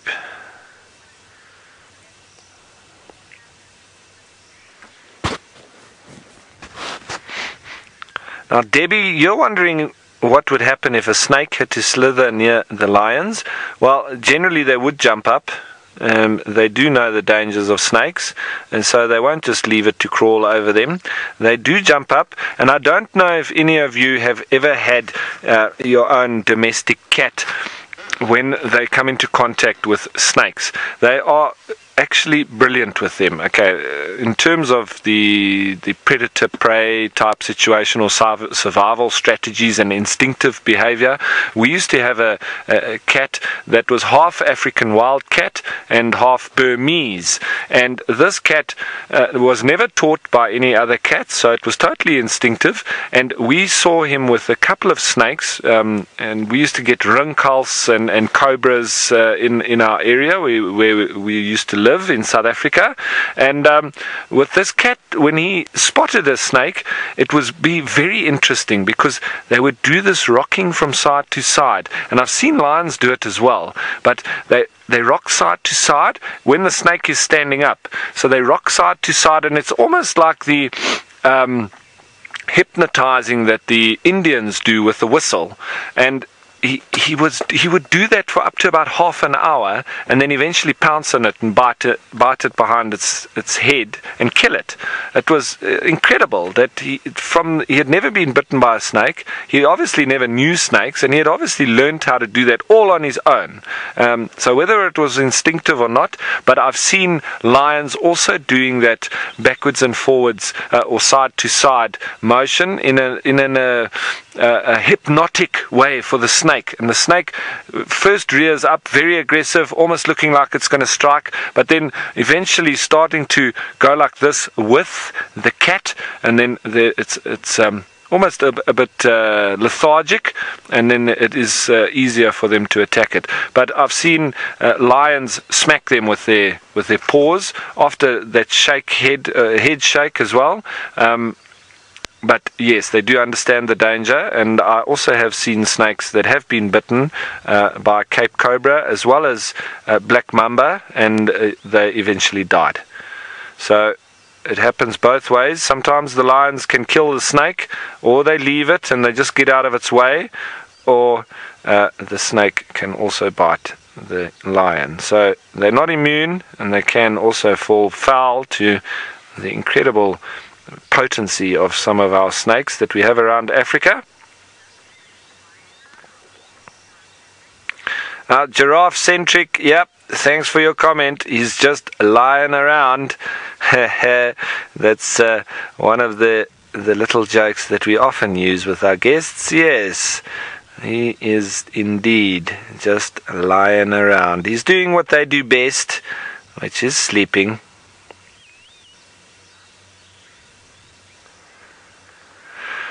So folks, I think we're going to just wait a little bit longer, see if any of these become active, but I do seriously doubt it. So we might be with the buffalo when you return, because I am sending you 1,600 miles to the south, all the way to the Greater Kruger National Park, and let's welcome Steve. Good afternoon and welcome to the Sabi Sands, South Africa. Let me just pull over quickly, folks. I hope you're having a wonderful afternoon so far. My name is Steve Falkenbridge. I'm joined by VM on the camera. We're out in the afternoon sunshine. It is warm, it is hot, it is sticky. We've only been sitting in these seats for about 10-15 minutes and already it is feeling very, very uncomfortable. But we are out, we are adventuring, we're going to see what we can find. We're possibly going to follow up on tracks of the Pride of Lions that were in the sort of northeastern part of the property this morning. Not 100% sure now on the radio which pride it was. Apparently some people saw it on the dam cam, think it was the Unkahumas, possibly as the sticks as was coming over on the radio, but all we have to work with is tracks. So we're going to keep carrying on. Please feel free to send through your questions and comments through to @Safari Live or on the Twitter feed or through on the YouTube feed and see if we can answer them for you. Okay, are you ready, VM? Fantastic. So, it is a warm day in South Africa, and I believe wherever you might be in the Northern Hemisphere, especially in the United States, you're experiencing extremely cold temperatures. Well, I feel for you, but what can we do? We are out here in the sunshine, hoping to find some animals for you this afternoon. We got lovely trees, there's grass, there isn't a breath of wind as we speak. The birds aren't even making a noise. That's how warm it is, folks.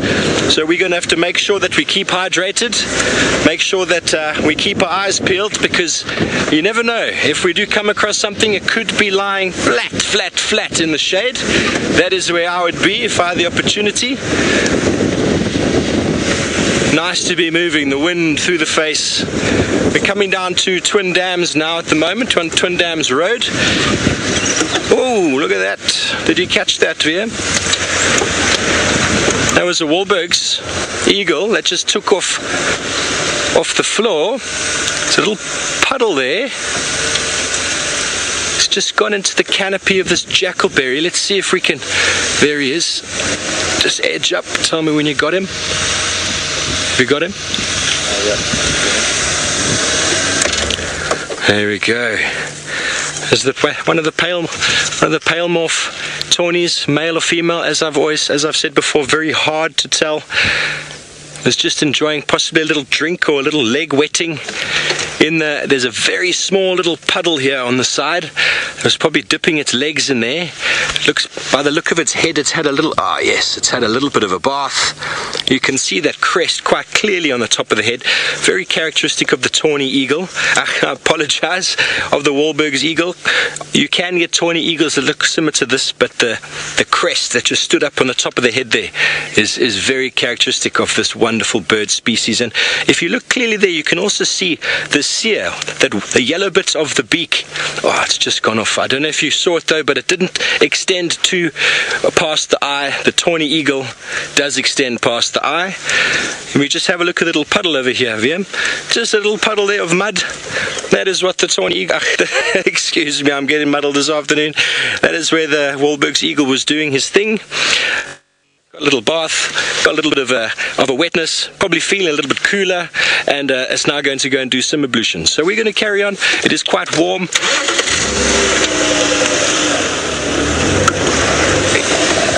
Chatnoy, your comment, what a beautiful eagle indeed. It is an absolutely gorgeous specimen, and the pale morphs just somehow have a little bit more to them. A lot of gentlemen that I know out there have a thing for blondes, and maybe it's just because they're a little bit more blonde. I don't know. I'm not too partial. But a beautiful bird indeed. Beautiful bird indeed. They are nesting somewhere near around here, but we're going to keep moving on.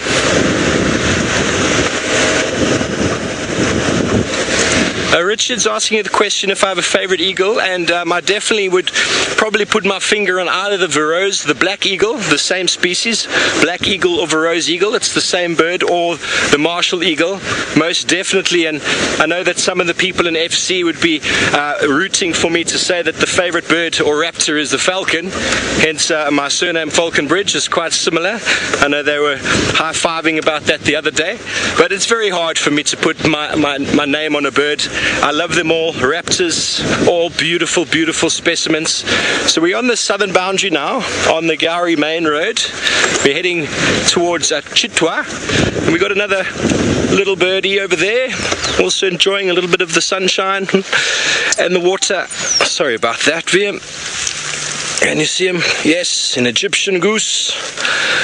Second time now that I've seen this individual on its own, and it's not common for Egyptian geese to be on their own. They are normally paired, and it is quite a sad story if he's lost his partner, but very, very sad indeed. Male and female geese will generally pair for life, and I've read a book many, many years ago. I don't know if the facts have changed since then, but geese, if they lose their partner, will not pick another one, which is quite a sad existence, I think. But as VM will probably argue with me on the vehicle now, Egyptian goose is actually not a goose, it's a duck. May I ask the question, what is the difference between a goose and a duck? And that is a very good question. I'm actually not too sure. It might have something to do with the size. It might have something to do with the size, but I'm really not sure. Most people refer to this as a goose. It's called an Egyptian goose, but it's actually a duck. That's how confusing it is, folks. That's how confusing it is. But you can see those beautifully webbed feet. Quite a pretty face on the bird. Just a little bit of a bum. Oh, there we go. There was a bum shake and a deposit on the soil. Egyptian geese are filter feeders as well as vegetarian grazers, so that would be full of organic material deposited on the bank there. But these little puddles and pools that we see, just like with the I keep saying tawny eagle, just like the Wahlberg's eagle, enjoying some water, these puddles are essential for survival of these aquatic birds. But folks, I've got another partner in crime out today, and I believe he might have something special for you. Not sure what activity it's going to be doing, but it's spotted.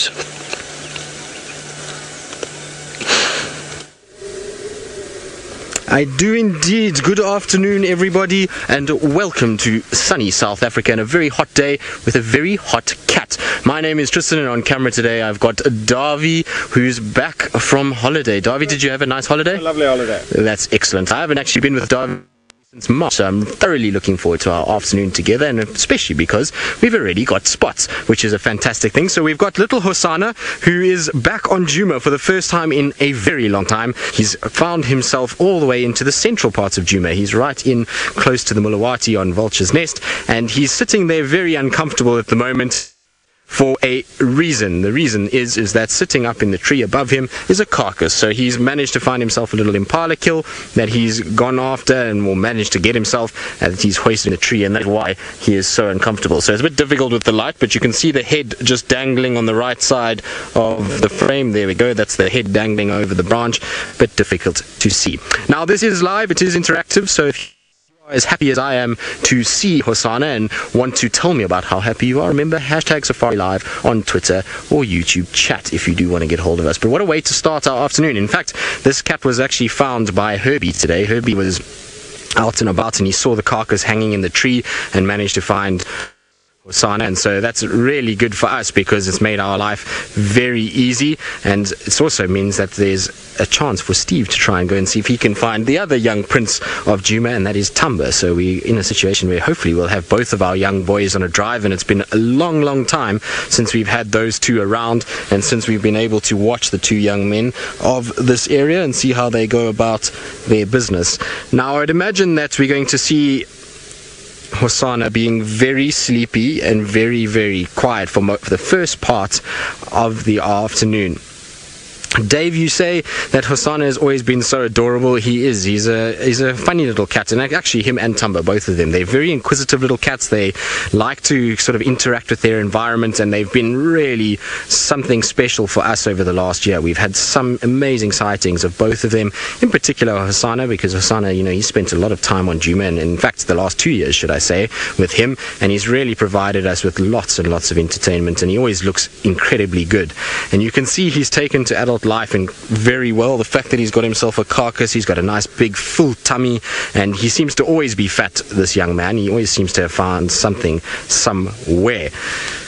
But like I say, I think he's going to be very sleepy. It's a very warm afternoon, and that means that for him, he's going to have to just rest in the shade like this. I'd imagine that only around sort of sunset time will he wake up and then start to move and probably go up into the tree and try and then feed off that carcass. I think for now it's just going to be about heat management. So he's going to have himself breathing and panting quite extensively, as well as finding shade to try and stay as cool as possible.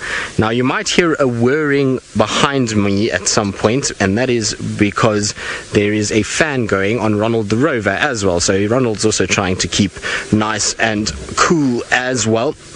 And so we might actually deploy Ronald the Rover. Ronald the Rover is behind me at the moment.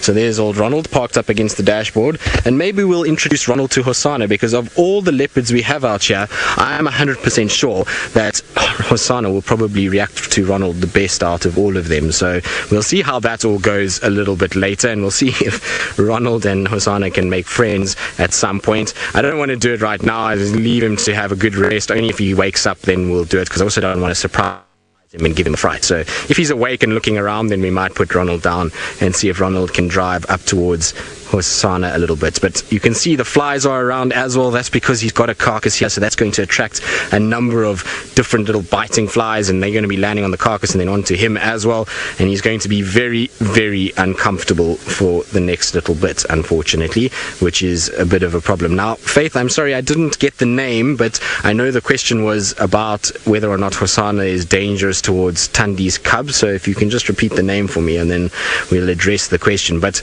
in the meantime, I'll address it anyway. But potentially, yes, Hosana could be very dangerous for Tandi's cub. Where he is right now is not very far from the den as the crow flies at all. So there's a situation where he could be dangerous towards her. I think, though, Tandi would still be able to dominate him just a little bit. Now, sorry, that question was from Tom. Tom, I do apologize. I was busy talking about Rover, and it broke up a little bit, and I didn't get you. But, Tom, yes, I suppose he can be, but I think Tandi would still be aggressive enough towards him that he would get intimidated by that and potentially back off from that little cub. Also, we've seen with Hosana, most of the interactions that he's had with other leopards, he tends to be very kind of calm with the other leopards. He's not very aggressive. He tends to display sort of signs that he's submissive to them, and so I don't think we'd see a situation with him getting too close to the cub with Tandi allowing it. And if he did by accident, I'm pretty sure we'd see a situation where Tandi would get very, very aggressive with him and keep him at a sort of arm's length, and he wouldn't be welcome. So I don't think he's too much of a stress. Somebody like Mvula, on the other hand, is far more of a danger to that cub than what Hosana or even Tumba would be. And certainly you would find that Tandi wouldn't be very happy with them around. It also begs the question, is that maybe this carcass is from Tandi? Who knows? It's very close to the den, and with the amount of dung that we've seen from Tandi recently, it's very possible that it could be her kill that he's just stolen from her. But time will tell as we spend our afternoon enjoying Hosana. I believe Taylor McCurdy is bumbling about the beautiful East African plains. Let's go across to her and see what else she's been up to over the last little bit. Well, we've actually been up to quite a bit. Now, we've had to change our complete route courtesy of an elephant bull in Must that decided to chase us, which was so much fun, and he continued to chase us for quite a long time. So no forest road or escarpment road. We had to turn around and come back. He was so grumpy, and we were so far away from him. Manu thinks it's actually the same elephant bull in Must that they saw yesterday. So we have another plan. We've decided to come and look for the jackals. I'm now trying to weigh up the options here. If Archie is just bad luck with the jackals and Manu is good luck, or if they've actually dispersed. So we're going to try and solve that problem today. And then the other thing, seen as though it's an update, is I was saying some very nasty things about the insects and them flying into my eyes, until I realized that it was not insects, it was grass seeds. As we were driving through the long grass, shooting up, bouncing off the hood of the car, and straight into my eyes. So sorry insects for saying those horrible things. I'll probably be tortured by you on a sunny day. So we're going to drive along off one of my favorite roads, just because there's so many potential things that we could see, from the black kukul to my two favorite lioness, big herds of elephants.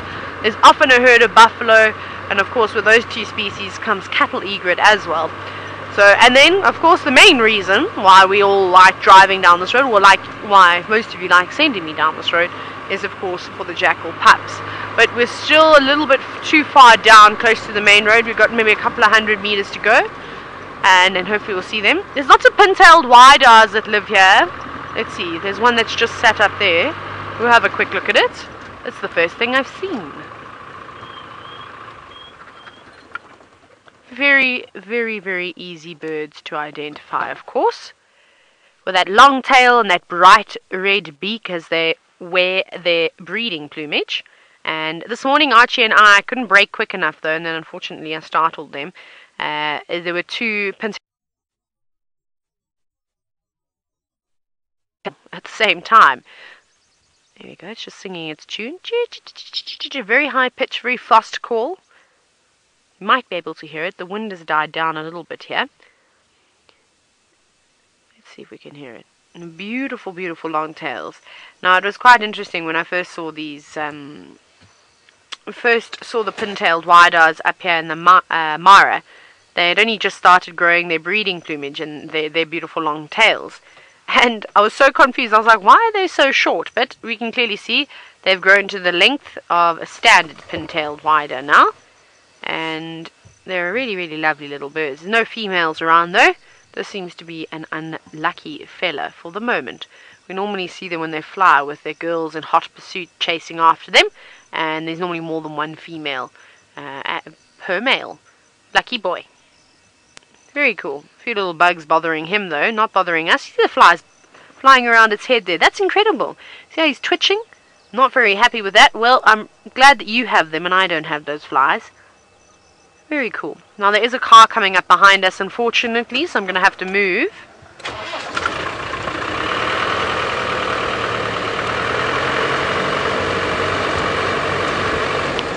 There we go. I'm just going to let this vehicle just drive past us. Now, Ravinda, who is a new viewer, welcome. There's so many of you jumping on board at the moment, which is really quite exciting. You are wondering, are there some birds that migrate from country to country, and if so, which ones? Well, a great example is, of course, the European roller, which we should start to see. This bird, however, is not a migrant. They tend to be around all the time. But the European roller is a Palearctic migrant. So what that means is that it doesn't just travel around Africa. We typically call them intra-African migrants. That one goes all the way across the ocean back up towards Europe. Oh, there's a Cape Longclaw, and these two species of birds I've found often have a bit of a dispute because they all want to sit on the same shrubs. Let's see what happens here. I think there might be another male around because he was singing. He's still singing. Yeah, we could see a yellow-throated longclaw fight. It's all happening there. There goes the pin-tailed wide-eye getting out of the way, not wanting to get in that dispute, or in between those disputes between the two males. Actually, do you know what, Manu? There are 3 yellow-throated longclaws here now. So there's one right, that one, that's the first one, and you might be able to hear them, so turn your volume up.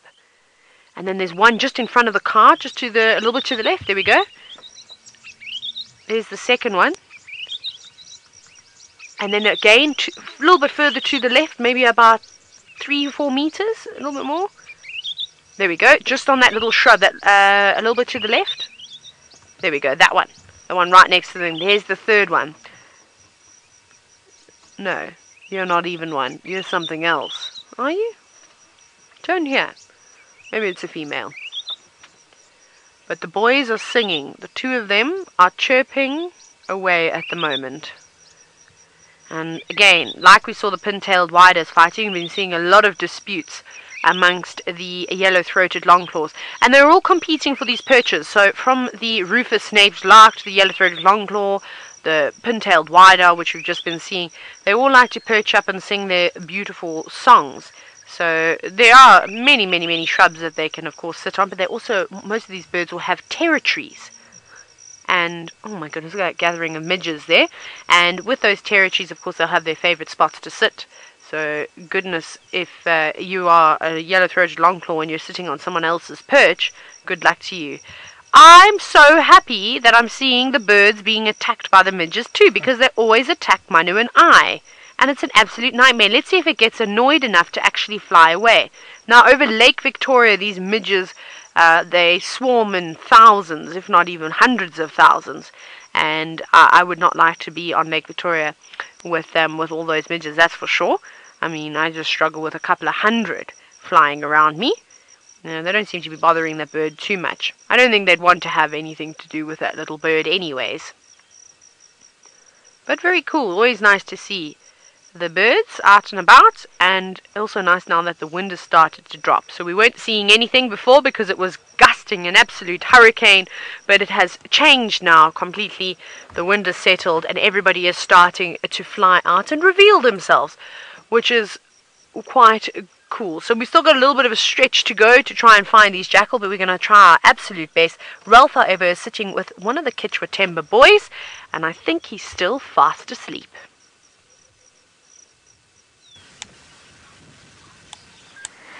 Yeah, well, he's done the odd tail flick and moving a little bit of his legs. He put his head up a minute ago and we were very excited, but then he went back to doing that, which is pretty much what they do best. So we are just sitting and admiring these lions here, all part of the Chitwa Timber Coalition.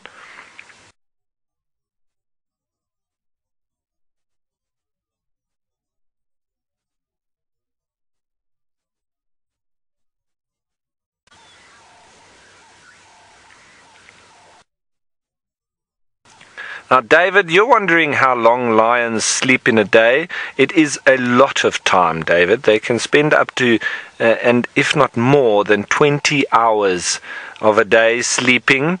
So they are very good at this.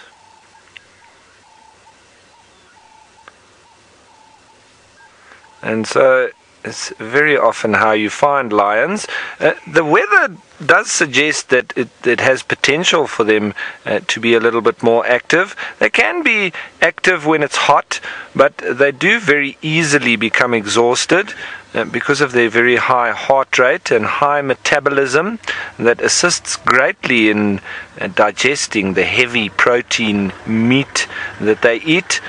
But it does make it a little bit difficult for them when it's very hot. So when it's very cold or very cool, they generally are more active. Now I say generally because it can always differ from lion to lion and region and area to area. And in some places, lions can be extremely active during the day. And for instance, in the areas of the Sabi sands in South Africa, the leopards also walk around quite a lot during the day. So that is just a general rule that I say.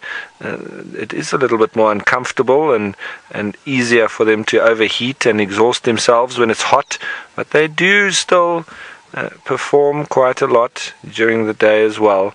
But that being said, there's not a lot of activity going on here, so we have stopped with them and we're going to maybe just stay for a minute or two longer, and then we are still heading in the direction of that big buffalo herd, so we will go and have a look at them shortly.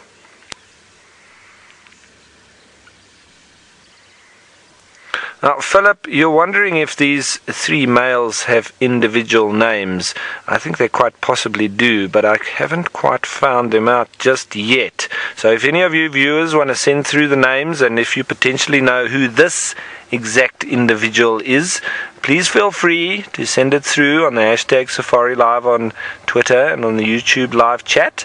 No problems. We love to learn individuals. I'm not a massive person who goes with all the names. I'm more of a generic lion man myself. I like to look at their specific individual traits and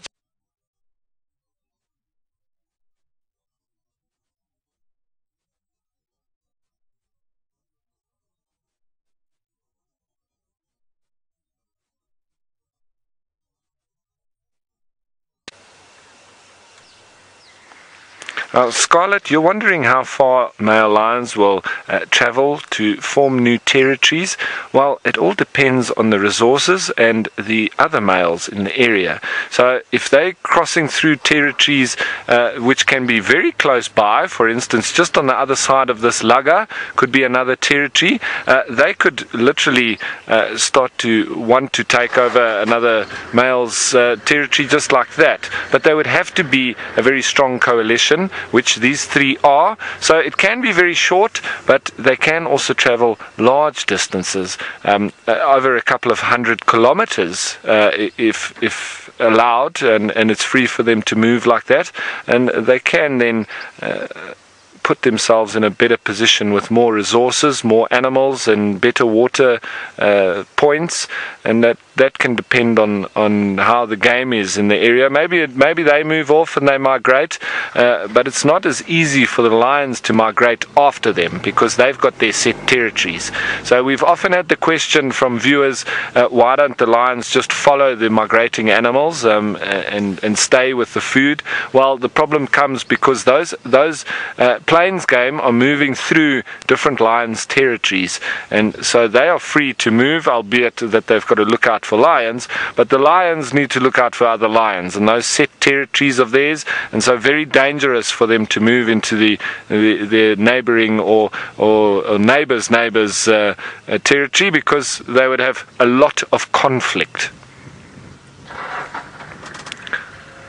So, folks, I think it is time now for us to start up and head on over to these buffalo, because I don't think that these lions are going to be doing anything. But while we do that, we are going to send you on back down to Steve all the way in South Africa, and let's see how he's doing.